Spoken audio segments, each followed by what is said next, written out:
यह Lucent book theory का पूरा निचोड़ है, पूरा निचोड़ है। मतलब यह उस बुक के मेन पॉइंट से छांट के यह नोट बनाया गया है। इस हर पॉइंट में हर क्वेश्चन है और हर क्वेश्चन पूछा जाता है हर एग्ज़ाम में, चाहे कोई भी कॉम्पिटिटिव एग्ज़ाम क्यों ना हो। आज चालू करेंगे प्राचीन भारत का इतिहास।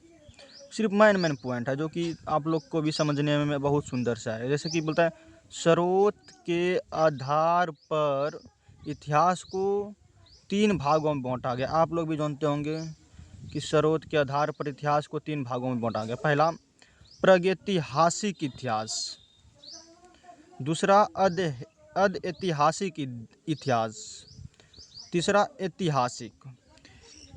प्रागैतिहासिक में लिखित साक्ष्य नहीं है, नहीं लिखित साक्ष्य नहीं पढ़ा गया। जब लिखित साक्ष्य ही नहीं है तो पढ़ा क्या जाएगा, कुछ नहीं, खत्म पॉइंट। दूसरा पॉइंट है इसमें कि लिखित साक्ष्य है पर पढ़ा नहीं जा सका। अधऐतिहासिक काल में लिखित साक्ष्य था लेकिन यह पढ़ा नहीं जा सका। इसे हड़प्पा सभ्यता भी कहते हैं और इसे पाषाण काल। तीसरा आता है ऐतिहासिक काल। ऐतिहासिक काल में लिखित साक्ष्य उपलब्ध थे। अगर यहाँ लिखित साक्ष्य उपलब्ध थे तो यह पढ़ा भी जा सका। ये इसको वैदिक काल से आगे माना जाता है। अब आते हैं प्रागैतिहासिक काल को रॉबर्ट्स ब्रूस फुट के द्वारा खोजा गया। बताएं, 1820 ईस्वी में जगरनेस जॉनसन ने इसे पाषाण काल या कस्य युग एवं लो युग में बांटा। बोलेगा, क्वेश्चन आएगा कि 1820 ईस्वी में किसने प्रागैतिहासिक काल को कस्य युग या लो युग में बांटा। तो क्या हो जाएगा, तो हो जाएगा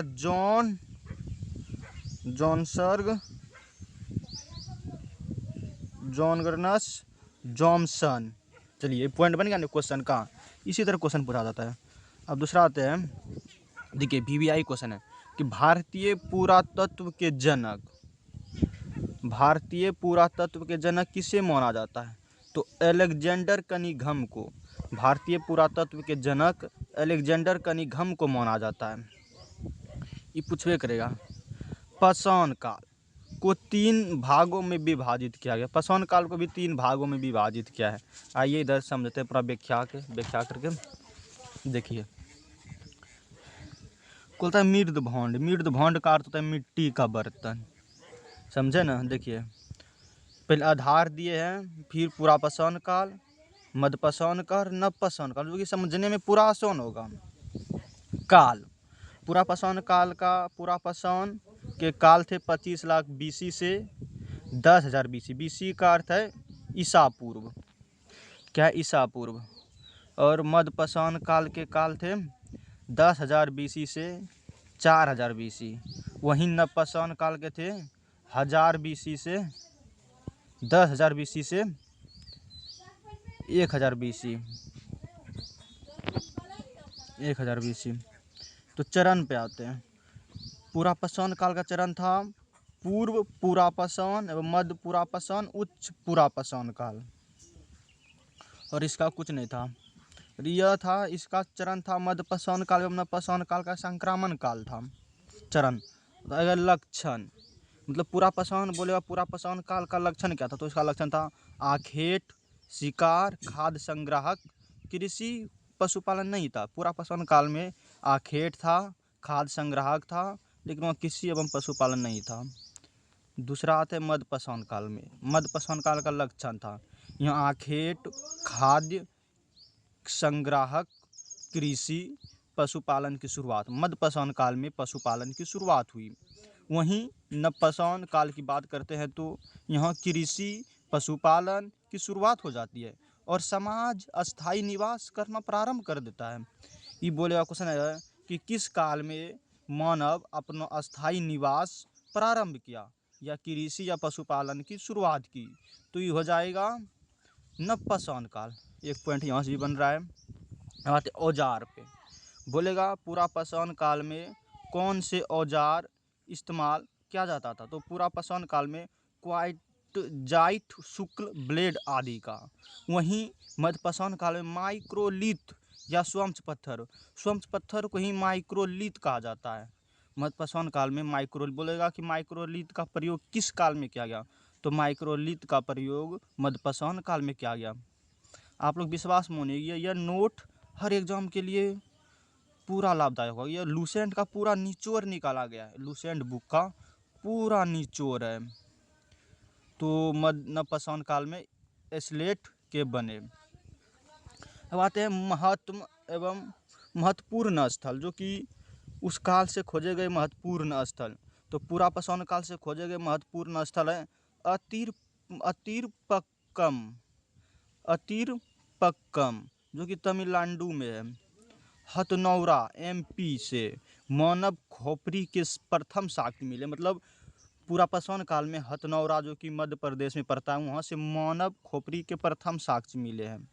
वहीं पाते हैं मध्यपाषाण काल में, ये इसमें और है भीमबेटका, जो कि ये भी मध्य प्रदेश में नर्मदा घाटी से चित्रकारी के प्राचीनतम साक्ष्य तीनों काल के मिले हैं। अब मिर्ज़ापुर तीनों काल के औजार मिर्ज़ापुर से भी मिले। अब यहाँ से आ जाते हैं मध्यपाषाण काल में। मध्यपाषाण काल में क्या है, चोपानी मिंडो एक जगह का नाम जो यूपी में पड़ता है। यहाँ मृदभांड के प्राचीनतम साक्ष्य मिले। मृदभांड का अर्थ है मिट्टी के बर्तन। सराय नहरा जो यूपी में, वो भी जगह मध्यपाषाण काल में खोजा गया है। बागोर राजस्थान में है, ये भी मध्यपाषाण काल में खोजा गया है।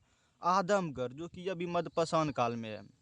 यहाँ पशुओं का साक्ष्य पालक मिले हैं। यहीं पे आते हैं नवपाषाण काल। यहाँ ये क्वेश्चन देखिए, सब क्वेश्चन VBI है, ये क्वेश्चन पूछा ही जाता है।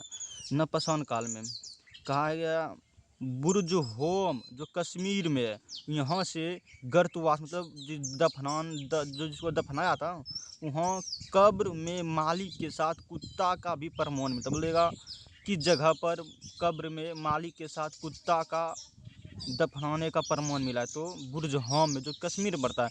किस काल में, नवपाषाण काल में। गुफा कराल कश्मीर में, चिरौंद बिहार में, कोल्डी हवा जो कि यहाँ चावल के प्रथम साक्ष्य मिले थे, यूपी में चावल के प्रथम साक्ष्य प्रमाण मिले थे। यहीं पे आता है खोज पुरापाषाण काल में आग की खोज हुई, मध्यपाषाण काल में आग का प्रयोग हुआ, और वहीं नवपाषाण काल में पहिया कृषि एवं समाज का विकास हुआ। आज इतने पर रहने देते हैं, आगे एक वीडियो कॉल बताएंगे सिंधु घाटी सभ्यता से रहेगा रिलेटेड।